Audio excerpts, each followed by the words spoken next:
નમસ્કાર મિત્રો, તન્વી પરણીને સાસરે આવી ત્યારે સાસરીમાં એને સારી એવી લાગણી અને પ્રેમ જોવા મળ્યા. પ્રથમ આણે આવીને 15 દિવસ રોકાય ત્યારે એને ખૂબ સારું લાગ્યું. એ વખતે સાસુ નિર્મળાબેનનો સારો એવો પ્રેમ મળ્યો હતો. એ વખતે તો નિર્મળાબેને 1 અઠવાડિયા સુધી ચાલે તેટલો વિવિધ પ્રકારનો નાસ્તો પેક કરી આપીને 10 દિવસ ફરવા મોકલ્યા હતા. પરંતુ એના પછી ઘર બાંધીને રહેવા આવી એ સાથે જ સાસુ નિર્મળાબેનની કચકચ વધી ગઈ. ઘરની આજુબાજુના આડોશી પાડોશી નિર્મળાબેનને ખૂબ જ માન સન્માન આપતા હતા. મહેમાનોથી તો ઘર હર્યું ભર્યું રહેતું હતું. નિર્મળાબેન મહેમાનોની આગતા સ્વાગતા પણ ખૂબ સારી રીતે કરતા હતા. તો પછી પુત્રવધુ સાથે જ આવું વર્તન કેમ? સાધારણ પરંતુ સંસ્કારી કુટુંબની દીકરી તન્વી મનોમન વિચારમાં પડી ગઈ હતી.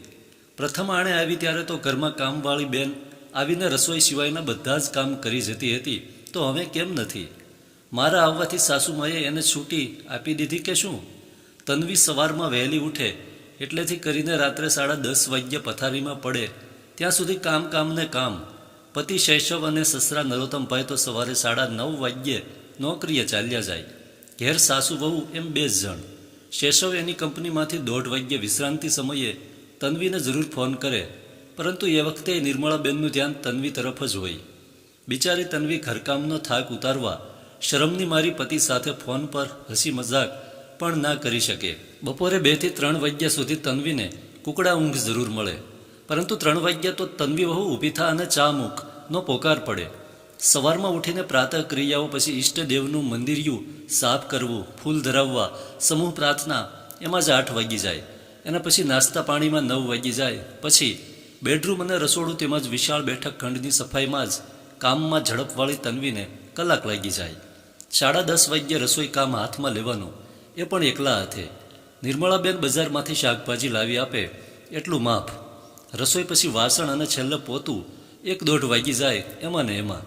નિર્મળાબેન સ્કૂટર પર દીકરા અને પતિને ટિફિન આપી આવતા હતા એટલું વળી સારું હતું. તન્વીને તો બપોર પછી એ જ કામકાજ. તન્વી થાકીને લોથપોથ થઈ જતી હતી.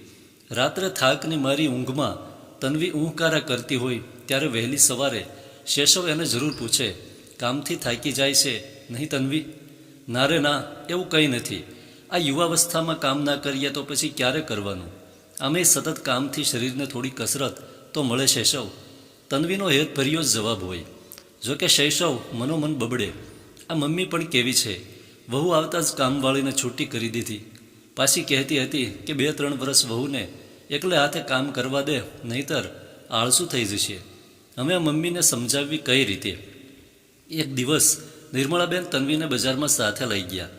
તન્વી વહુ, આ સાડી કેવી છે? સાંભળીને તન્વી મનોમન ખુશ થઈ ગઈ. સુંદર સાડી જોઈને તન્વીને થયું કે મારા માટે સાસુમાં સાડી ખરીદી રહ્યા છે, પરંતુ મારે ઘેર પહેરવા લાયક 2 સાડી લેવી છે. સાંભળીને તન્વી ઝંખવાઈ ગઈ. તન્વીનો તો કોઈ ભાવ જ નહીં. બિચારી તન્વી એ વિલુમો કરીને જોતી જ રહી. ઘેર આવતી વખતે નિર્મળાબેને પાણીપુરીની લારી આગળ સ્કૂટર ઊભું રાખ્યું. તન્વીને 5 પાણીપુરી ખવડાવ્યા પછી નિર્મળાબેન 10 ઝાપટી ગયા. તન્વી મોં વકાસીને સાસુ મને જોઈ રહી, પરંતુ એક વધારાનો શબ્દ બોલે તો તન્વી શાની? એને એની મમ્મીની શિખામણ યાદ આવી. બેટા, નસીબ જોગે તને ખૂબ સારું સાસરિયું મળ્યું છે. તારા સાસુ સસરાની સેવા કરજે ને ખૂબ મોટું મન રાખજે. ક્યારેય કોઈ સામાન્ય ચણભણ થાય તો ઘરની વાત ઘરમાં જ રાખજે. તું બાળપણથી જ એટલી બધી સમજુ છો કે તને કશું કહેવું પડે તેમ નથી. તું ગમે તેવી પરિસ્થિતિને પહોંચી વળે એવી છે. મમ્મીની શિખામણ યાદ આવી એ સાથે જ તન્વીની આંખમાં જળજળિયા આવી ગયા, પરંતુ એ ચૂપ જ રહી. સાસુમાની પાછળ એ સ્કૂટર ઉપર બેઠેલ હતી. એ લથડતા રહી ગઈ. નિર્મળાબેને સ્કૂટરને બ્રેક મારીને પૂછ્યું, અલી તન્વી વહુ, સ્કૂટર પર બેઠા બેઠા જ ઊંઘી ગઈ હતી કે શું? કે પછી વાય બાય આવે છે કે શું? કશું જ છુપાવ્યા વગર વહેલાસર કહેજે, પાછું વેળાસર ઈલાજ કરાવી શકાય. ના મમ્મી, મને કોઈ રોગ નથી. કેમ જાણે કઈ રીતે લથડિયું ખાતા રહી ગઈ. એટલું બોલીને ચૂપ થઈ ગઈ તન્વી. આજે શનિવાર છે. તન્વીને સાસરીમાં આવ્યાનો આજે 15મો દિવસ છે. સવારની ઈષ્ટદેવની પ્રાર્થના પૂરી થયા પછી શૈશવ બોલ્યો, મમ્મી, આવતીકાલે તન્વીનો જન્મદિવસ છે. આજે અને આવતીકાલે આમે મારે રજા છે. જન્મદિવસ માટે કંઈ આયોજન બીજું કરવું છે મમ્મી? આમ તો આ કુટુંબમાં નરોત્તમભાઈ શેષવ અત્યારે સાસરીમાં ગયેલ મોટી દીકરી હિમાંશી અને નિર્મળાબેનના જન્મદિવસ નિમિત્તે મોટે ભાગે ગરીબ લોકો માટે જમણવારનું આયોજન થતું હતું.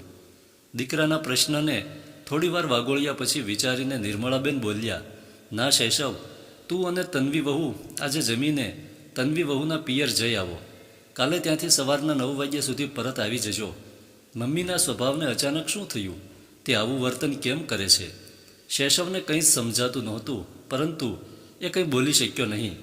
હા, જમીને નીકળ્યા પછી ગાડીમાં તન્વીને સાંત્વના આપતો હોય તેમ શેષવ બોલ્યો, તું ચિંતા ના કરતી તન્વી, મમ્મીનો સ્વભાવ તો એકદમ સારો છે, પણ મેં ક્યાં કોઈ ફરિયાદ કરી છે મમ્મીની તમારી આગળ? મને તો મમ્મી મારી જનેતાની જેટલા જ વહાલા છે. તમે ચિંતા કર્યા વગર ગાડી ચલાવવામાં ધ્યાન રાખો, કહીને તન્વી હસી પડી. સાસરીમાં જ વહેલી સવારે કેક કાપીને શૈશવે તન્વીનો જન્મદિવસ ઉજવ્યો. બરાબર 9ના ટકોરે તન્વી અને શૈશવ સોસાયટીના દરવાજે આવી પહોંચ્યા.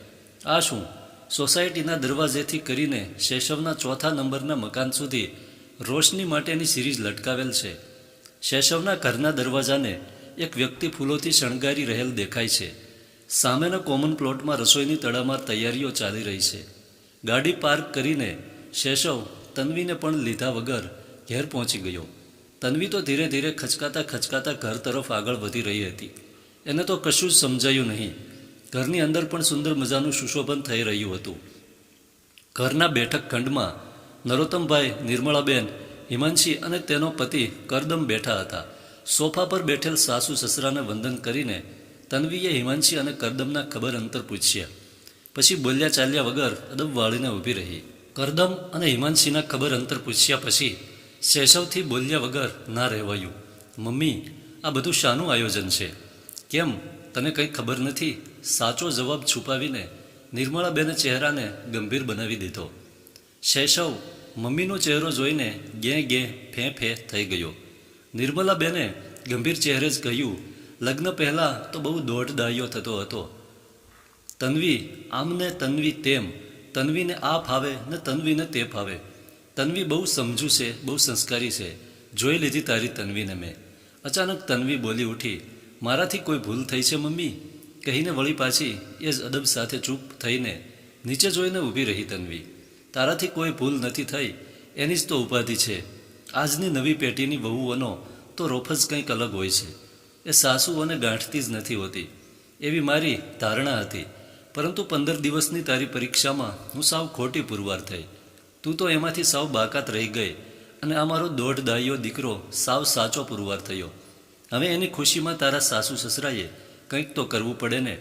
આ તારા જન્મદિવસની ઉજવણી માટેનું આયોજન છે તન્વી વહુ, કહીને નિર્મળાબેને તન્વીને એમની પાસે આવવાનો ઈશારો કર્યો. જોકે ઈશારા વગર શૈશવ પણ મમ્મી પાસે જઈને બેસી ગયો. નિર્મળાબેને તન્વીને બાથમાં લીધી. હવે શૈશવના મોં પર હાસ્ય પ્રકટ થયા વગર ના રહ્યું.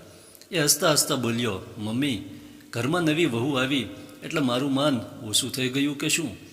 શૈશવના બરડામાં ધબ્બો મારીને નિર્મળાબેન બોલ્યા, તન્વીને મેં 15 દિવસ યાતના આપીને થકવી દીધી છે. હવે તો એને જ પંપાળવાએ પડે ને. આ મિલનથી હિમાંશી કેમ અળગી રહી શકે? એ પણ ઊભી થઈને નિર્મળાબેન પાસે આવીને બોલી, તન્વી ભાભી, કહો તો મમ્મીના બરડામાં એક ધબ્બો મારીને તમારી સાથેના વર્તનનો બદલો લઈ લઉં. હિમાંશીનો હાથ પકડીને હસી પડી તન્વી. બરાબર એ જ સમયે ચાલુ પગારે રજા ઉપર ઉતારી દીધેલ કામવાળી બહેન ગોદાવરી આવીને ઊભી રહી.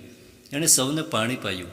સાંજે 5:15 વાગ્યા તન્વીના જન્મ સમયની તિથિએ ડાઇનિંગ ટેબલ પર કેકના બદલે લાપસીનો ગોળાકારે ઢગલો ગોઠવાયો હતો. તેને કોળિયો બનાવીને નિર્મળાબેને તન્વીના મોંમાં મૂક્યો. એ સાથે જ જન્મદિવસની ખૂબ ખૂબ શુભેચ્છાઓ તન્વીના નાદ સાથે આખા ઓરડામાં તાળીઓ ગુંજી ઉઠી. જ્યારે નરોત્તમભાઈએ લાપસીનો કોળિયો તન્વીના મોં પાસે ધર્યો એ વખતે તો તન્વી રીતસરની ખુશીની મારી રડી પડી. 6 વાગ્યા તન્વીના ભાઈ ભાભી અને નાની બહેન આવી. એના પછી તરત જ ગરીબોને ભોજનની સાથે આખી સોસાયટીનો જમણવાર ગોઠવાયો. સૌથી વધારે ખુશી અનુભવતી તન્વી સોસાયટીની મહિલાઓને આગ્રહ કરીને જમાડતી વખતે મનોમન એની મમ્મીના શિખામણના વાક્યોને વાગોળી રહી હતી. એમાંનું એક વાક્ય એની ખુશીને બેવડી કરી રહ્યું હતું. બેટા, નસીબ જોગે તને ખૂબ સારું સાસરિયું મળ્યું છે. તન્વીના આ મનોભાવનો ટેકો આપતી હોય તેમ તેની ભાભી મીનાક્ષી 2-3 વાર કહી ચૂકી હતી કે તન્વીબેન, તમે ખરેખર નસીબદાર છો.